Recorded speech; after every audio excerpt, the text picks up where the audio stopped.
Hello, and welcome to a podcast from the St. Raymond Nonnatus Foundation for Freedom, Family, and Faith. This is Anne DeSantis, Executive Director. And this is our 10 Virtues podcast for those affected by divorce and separation. I'm going to be joined now by my co host, Mickey Kelly, and we are going to be talking to you on this podcast about the virtue of charity as it relates to those who are affected by divorce, separation, or annulment. So without further ado, Mickey, welcome. Thanks so much for joining us. Hi, Anne. Thank you for having me. Yeah, and this has been great because every month we've been focusing on a different virtue. Like we did perseverance, we did chastity, we did some other ones. And so for this one with charity, now some people when you hear the word charity, you might think that that involves giving to someone like to a nonprofit or making a donation or something like that or helping the poor.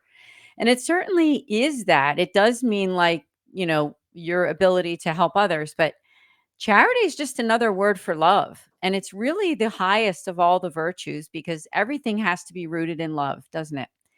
And so when it comes to this whole idea of someone who's divorced or separated, you know, you might have some negative feelings about things that are happening in your life. It could be an ex spouse, it might be some of your former friends or relatives.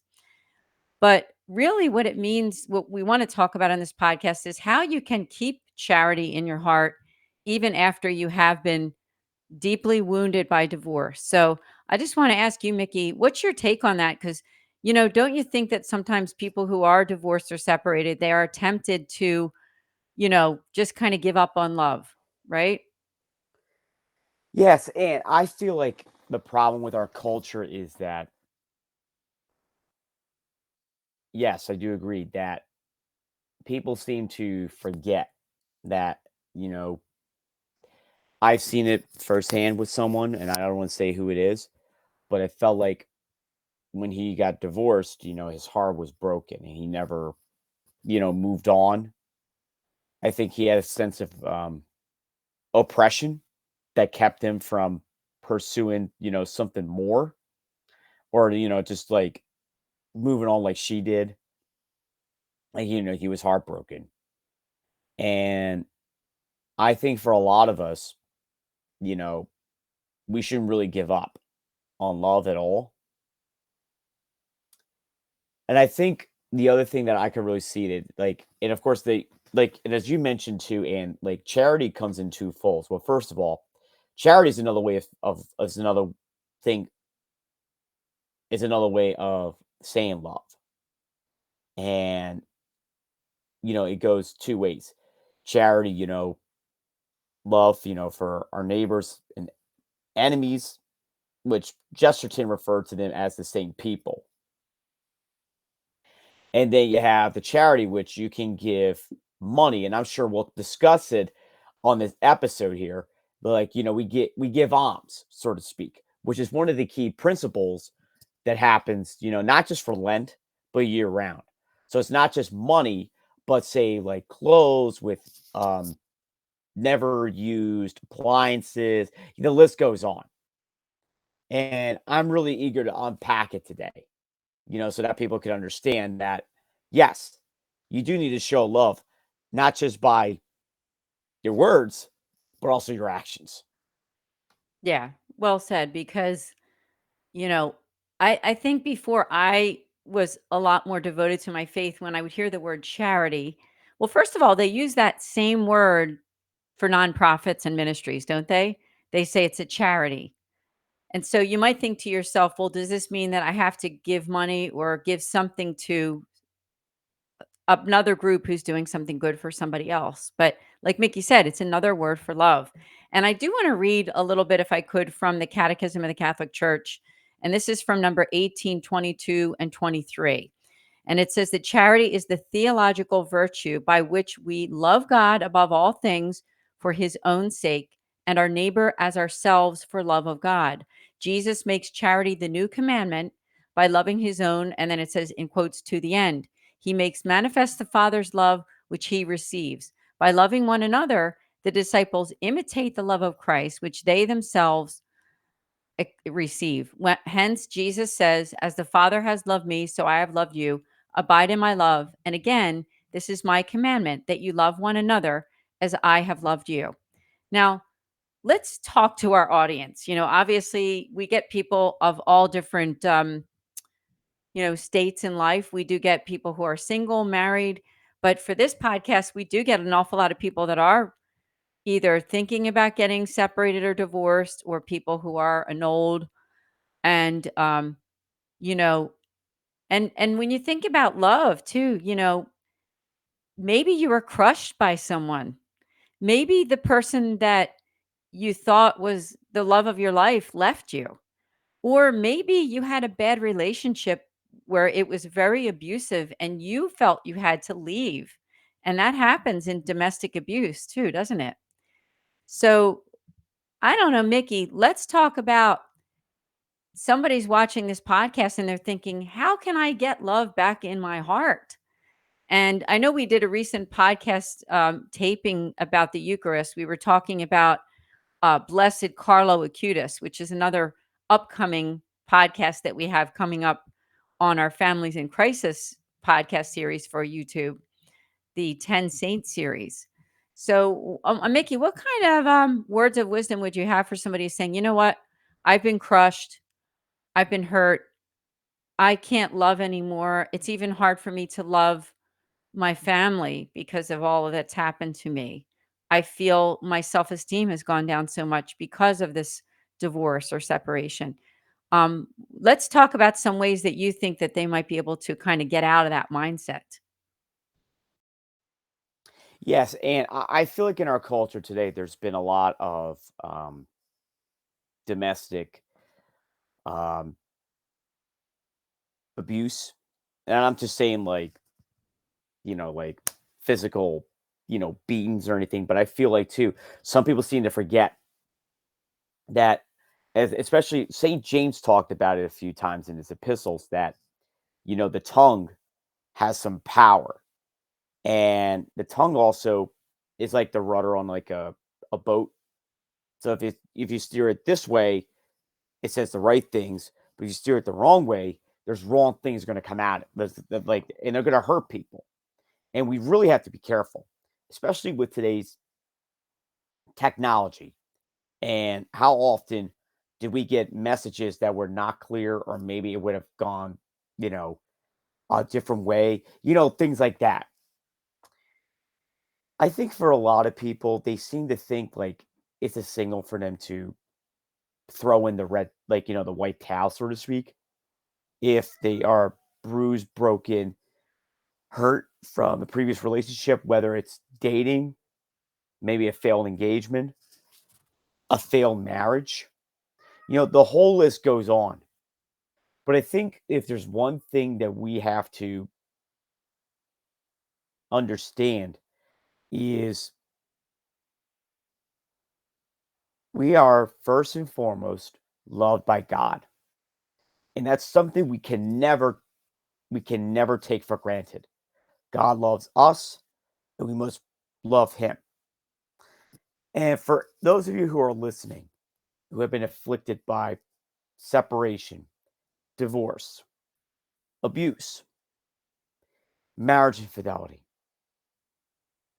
those of us that are using those excuses because they're afraid to find someone that helped them heal their broken heart, you must first seek the divine physician, and that is Jesus. And we do that through prayer, spiritual direction, and most importantly, doing things to help you get to the point of being fully healed. Now, it's not going to be a magic wand and you're healed. It's a daily process and it's ongoing, no matter how completely healed you're going to be. Yes, that's great. And I love how you brought up healing. And there's the cat again. We were doing another podcast taping where the cat walked by. So Mickey said that the cat is Catholic, right? Anyway, so healing, for those who are watching, you know, it's not ever a once and done for any of us. It really is a process. And especially if you're affected by divorce and separation, this is something that's going to take time. It's going to take time for you to trust again. It's going to take time for you to even have a deeper faith again, because sometimes when you go through a trauma like this, you need some help. May I mention to the fact that we have our free pastoral consultations with the St. Raymond Nonnatus Foundation that you can make an appointment for, which is just going to nonatus.org, and it goes right to me, and I make that appointment with one of our Mercedarian friars who are the ones that founded us. And so we're happy to do that. We are so happy to give you that free service. Now, I want to read a little bit more from the Catechism of the Catholic Church on charity. Number 182425 says that the fruit of the Spirit and the fullness of the law is charity, and to keep the commandment of God and his in Christ, to abide in my love. If you keep his commandments, you will abide in my love. And in 1825, it says, Christ died out of love for us. While we were still enemies, the Lord asks us to love as he does, even our enemies, to make ourselves the neighbor of those farthest away, and to love children and the poor as Christ himself. And it goes on to say that the Apostle Paul has given an incomparable depiction of charity. Charity is patient and kind. Charity is not jealous or boastful.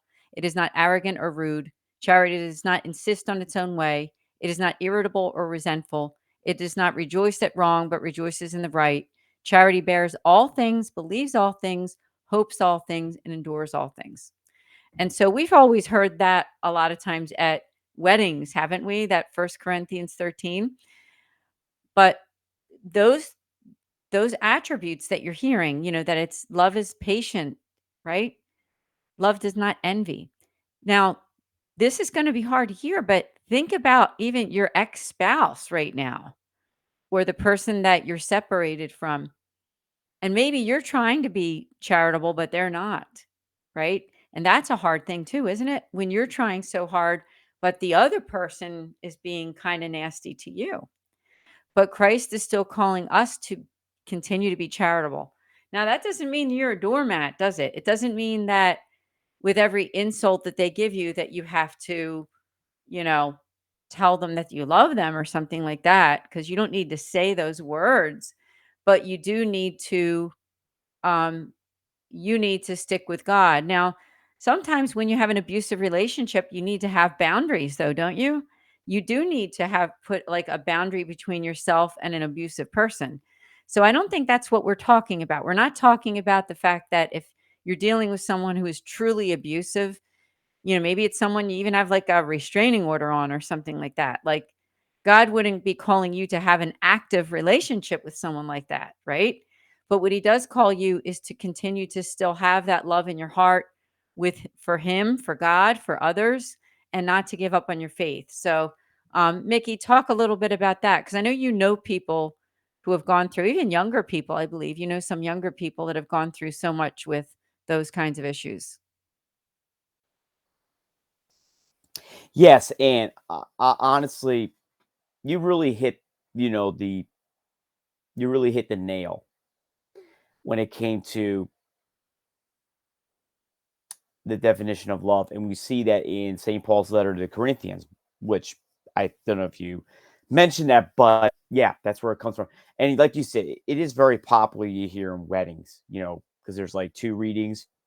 Of course, you have the gospel, but I do concur, and I feel like looking at listen to what you were saying is that yeah, I think we're seeing a lot of domestic abuses, and let's face it, there's been a lot of divorces among Catholics.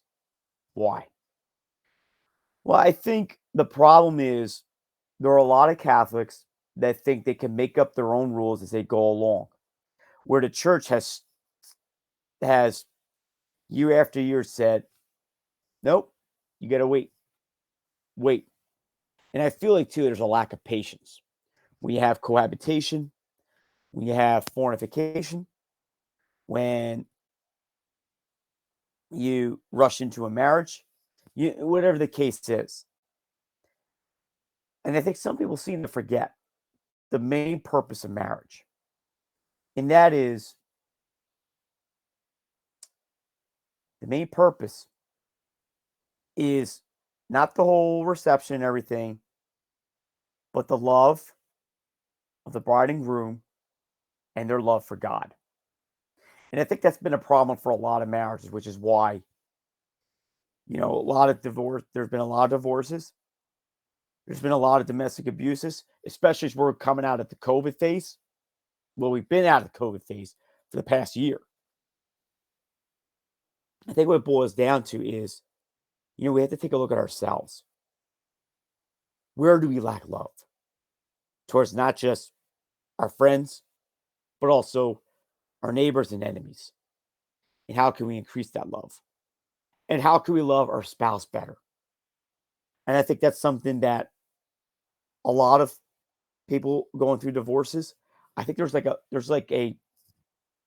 probably a hole that they refuse to fill or they never thought about.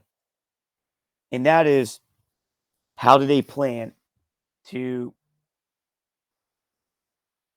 how do they plan to how do they plan to, you know, strengthen their marriage? I mean, there's so many things that like couples can do. Dates, so on and so forth. Yeah, I agree with you. And as a married person myself, I do think that they are great points of advice that you just gave, Mickey. Thank you. Now, I've said this on so many podcasts, but I do have to clarify it sometimes when we have our podcast, just so people are aware that you might say to yourselves, where do Mickey and I get our wisdom on people affected by divorce and separation? Well, we get our wisdom not that we've been divorced or separated, but that we came from families affected by that, right, Mickey? So, I mean, that's where we get our knowledge. And of course, we both get our knowledge too from the people that we have met in our ministry. Because when we go to events, like say we're coming to a men's conference coming up soon, there's the kitty cat again, that we get to talk to families, we get to talk to people who are really deeply affected by these things. And so we learn a lot from them. And I do want to go back to the catechism just to read a little bit more, unpack it, because the catechism of the Catholic Church is really the official teachings of the church. So in number 1826 and 1827 on charity, it says that if I have not charity, says the apostle, I'm nothing, whatever my privilege, service, or even virtue. If I have not charity, I gain nothing. Charity is superior to all the virtues. It is the first virtue of the theological virtues. So faith, hope, and charity abide. These three, but the greatest of these is charity. And then it goes on to say that the practice of all these virtues is animated, inspired by charity, which binds everything together in perfect harmony. It is the form of the virtues. It articulates and orders them among themselves. It is the source and the goal of our Christian practice. Charity upholds and purifies our human ability to love and raises it to the supernatural perfection of divine love. Now, why am I reading all this? I'm reading this because if you didn't know this already, charity is the primary virtue of of the theological virtues. Everything comes from charity. Okay. It's like the groundwork of everything. It's the groundwork of everything that we do. Because if we have no love, we do not have anything. Now, let's talk about kids because if you're divorced or separated, you may or may not have children. You may have nieces and nephews instead, but there is usually a place for children in your life. And if you're having a hard time loving the adults in your life, say an ex spouse or maybe your ex in laws or something, let's talk about taking care of your kids and loving them because that's where charity can be exercised by loving your kids. I don't know, Mickey, what do you think about that? Because we're both adult children of divorce. Don't you think there's a place for those who are watching this podcast that might think, I feel like love is out of my life? Well, love isn't out of your life because if you have kids, or even if you have nieces and nephews, or people that you know, you can give love to those children that you have. Yes, and I agree. I always think there's like a song. I think this is back around your time. Um, I may butcher the actual title, but I think it's "Love the One You're With."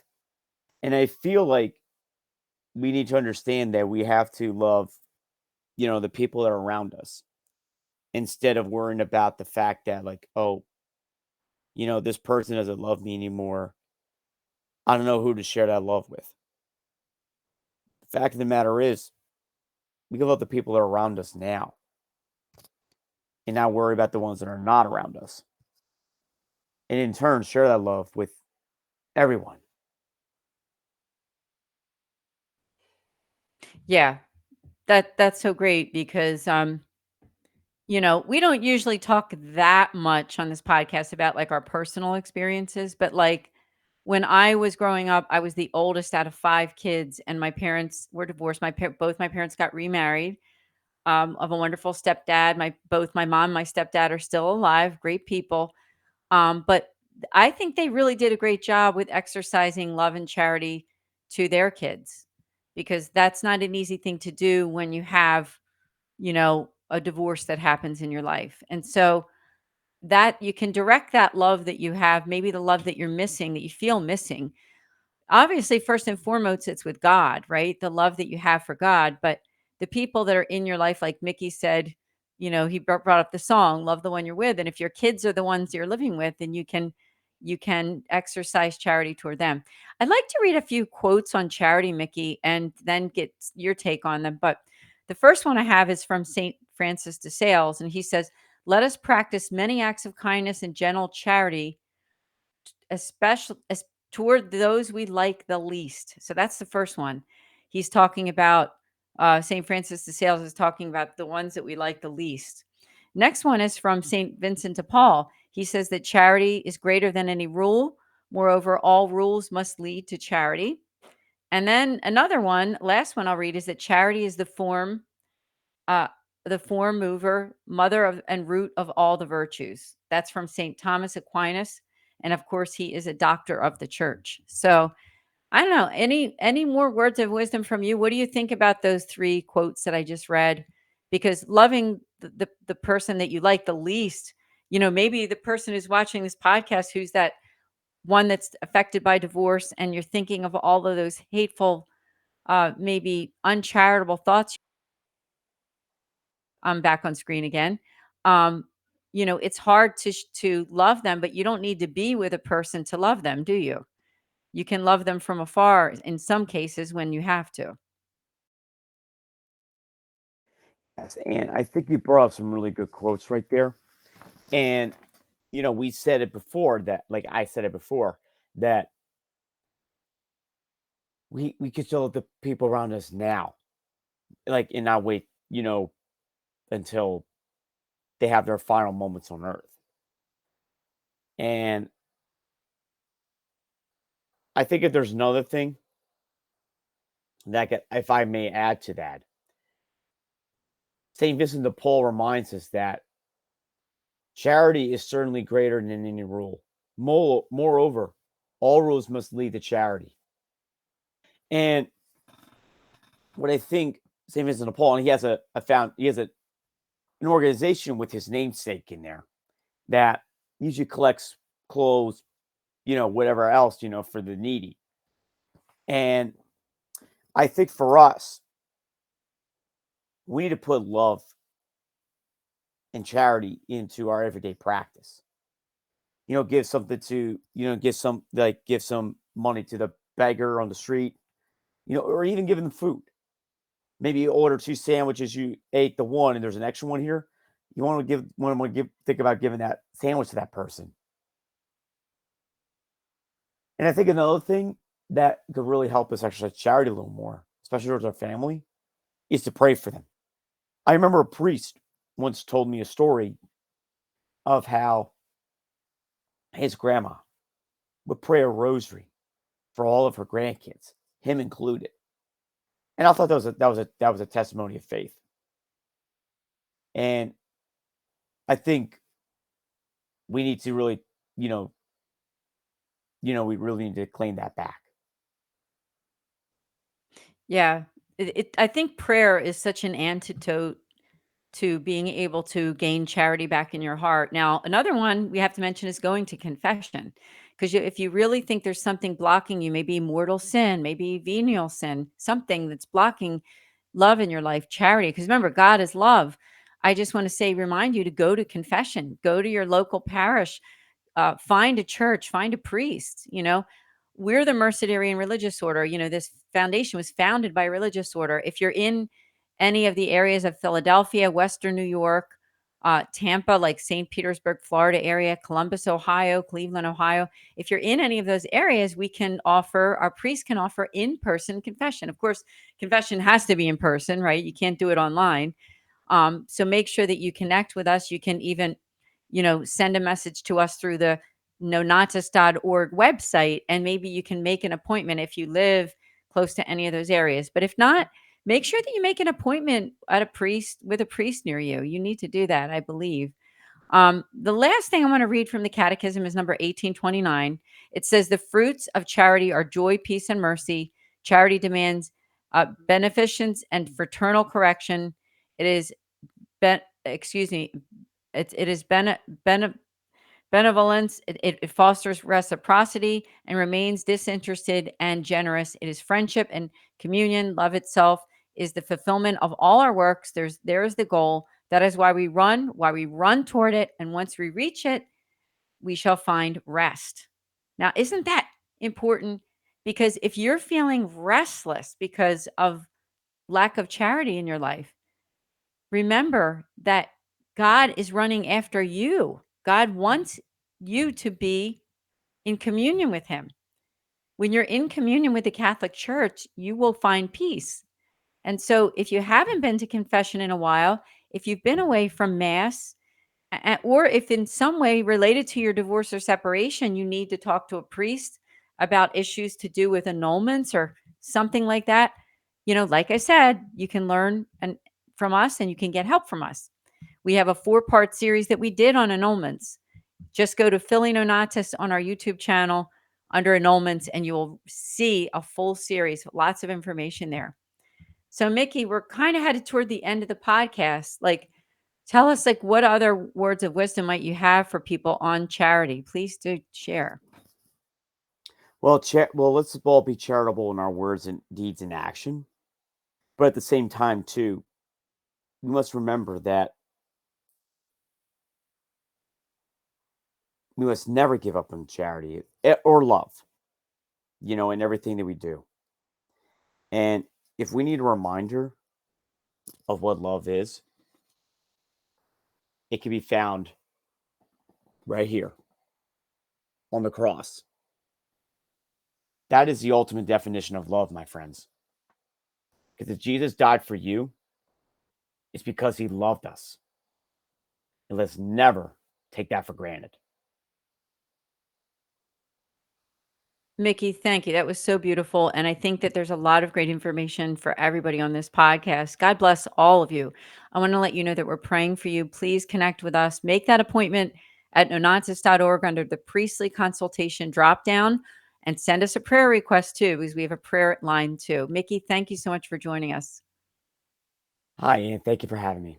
All right. We'll see all of you next month here for our 10 Virtues podcast with the St. Raymond Nonnatus Foundation for Freedom, Family, and Faith. See you then.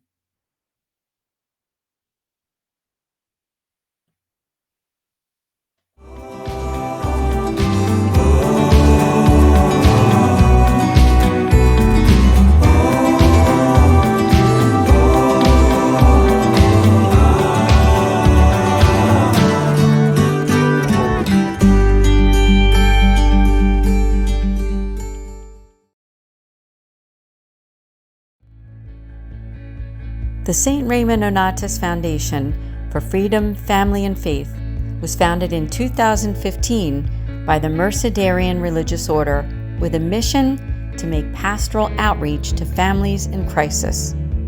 The friars came together after attending the World Meeting of Families in Philadelphia with hopes of creating a foundation which could help those families and individuals who have faced tough times and need to know that the Church cares and is there to help. Since that time when we were founded, the foundation has helped hundreds of families by offering prayer, priestly consultations, podcasts and videos, and programs and events. Whether it is something to do with divorce or separation, trauma, job loss, loss of a loved one, relationship issues, or other crisis, the Foundation has seen lives transformed through the services we provide. Pope Francis has referred to our world as a field hospital, where there are a great deal of individuals and families who feel abandoned and they need the special outreach of those who truly care and wish to show the face of God to others. As a foundation, that is what we do every day, and we're grateful to people like you who help to make a difference for families in crisis. Please pray for us and for our mission. Would you consider a one-time or recurring gift? Please go to nonnatus.org to donate. Thank you sincerely from all of us at the St. Raymond Nonnatus Foundation for freedom, family, and faith.